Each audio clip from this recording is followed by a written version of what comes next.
Do you feel any difference between the crowd in Europe and in the United States? Yeah, I mean, there is definitely a difference in the way that people go to concerts in Europe.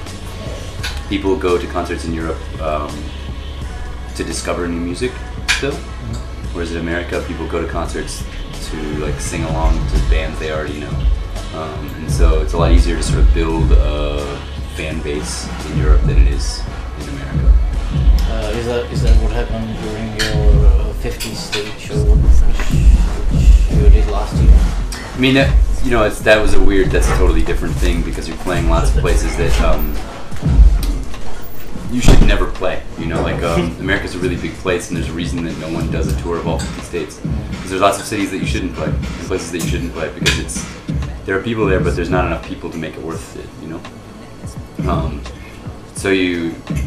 The shows would be really like, it was really up and down. You play one night, you play for hundreds of people, and then the next night you pay for like 15. And it was like that. You know, America, I've been touring for so long, I have fans there now. But for someone starting out, it's a lot easier to start out as a musician in Europe than it is to start out in America. What does your typical day look like during the tour? I get up in the hotel and I go downstairs and I eat breakfast. And then we come back to the room and shower, that sort of thing. Get into the van, and then we ride to the next town.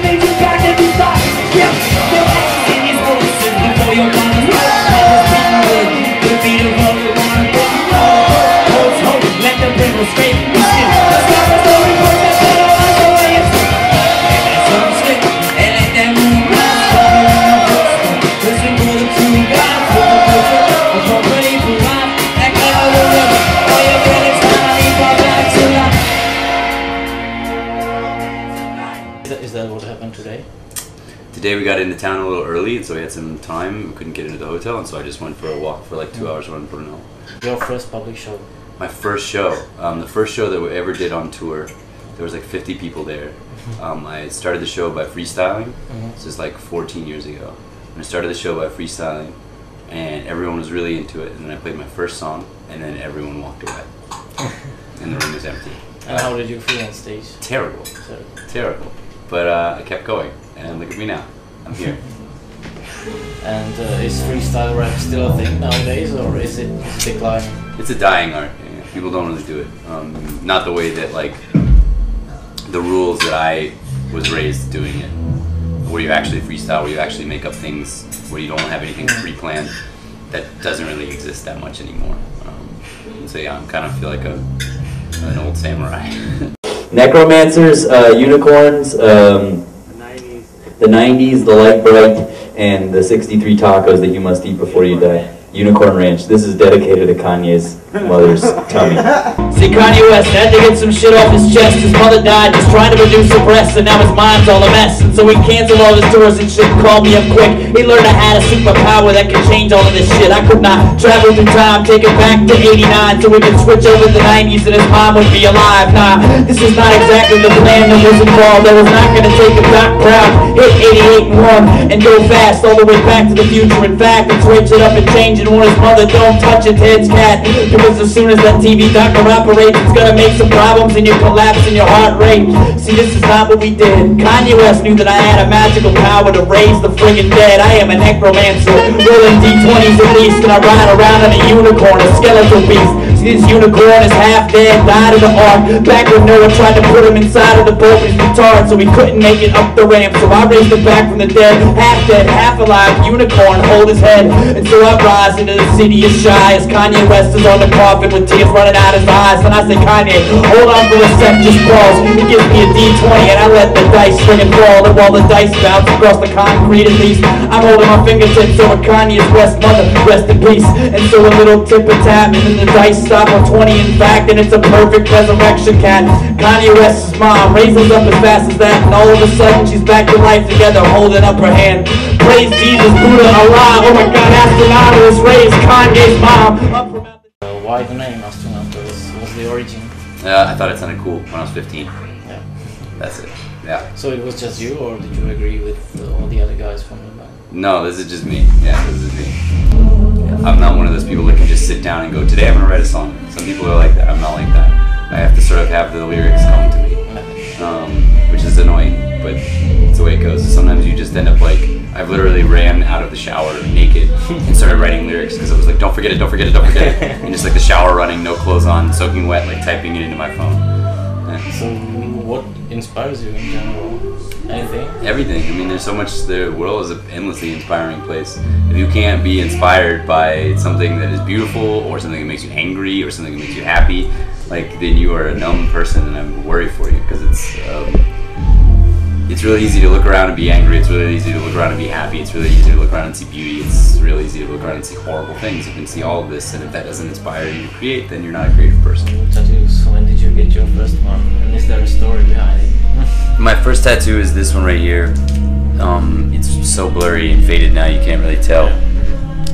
But it says handshake in my own handwriting. And I got it when I was 21, so 14 years ago. My brothers and my parents actually paid for it. We all have it on our own handwriting on our right wrist. It was all our first tattoos. And I think they got it thinking like, we'll pay for this tattoo and then that will be it. They probably won't get any more tattoos. My older brother didn't get any more tattoos. My younger brother got a couple more and I have gotten a lot more. Amazing. Where do you see yourself in 5 years and what's your life goal? I hope to own a home. I hope to raise a family. Yeah. And I hope to get to do that from making music. And that's where I see myself in 5 years, and that's also my life goal. I hope I get to do all of that. Raise a family and be happy, all from making music. That's what I wanted to ask. Like, what's your life like off stage and outside your work? Everything. I mean, it's changing a lot now. I got married. You got married this summer? Yeah. And so that's been a big change in my life. But like, you know, day to day is still a lot of the same thing. It's answering emails and working on music and that sort of stuff. There's a lot more like businessy stuff that you have to do with music than you think, and it's a lot more office work to get stuff done. So a lot of my life is emails and social media. Now it's so much of being a professional musician is being on Instagram and Twitter and Facebook, and so that's probably every day I'm doing that, and then I'm finding time to make music and stuff. And what are your plans for 2017? Make new music. To put out a bunch of new music and make new music. I've done a lot of touring for this record, and this will be my last tour for a while. And then I'm going to take a nice long break, work on new music, and just put out songs. I'm not trying to work on an album right now. I'm just trying to work on songs and little side projects and EPs and things. And so that'll be the goal for 2017. And hopefully get to play a couple of shows in places that I haven't gone yet, sort of at the end of the year. So now's the time when you can tell us which questions you hate the most during interviews. I hate being asked about my name. Okay. And I'll tell you, every band hates being asked about their name. Every band. They all hate it.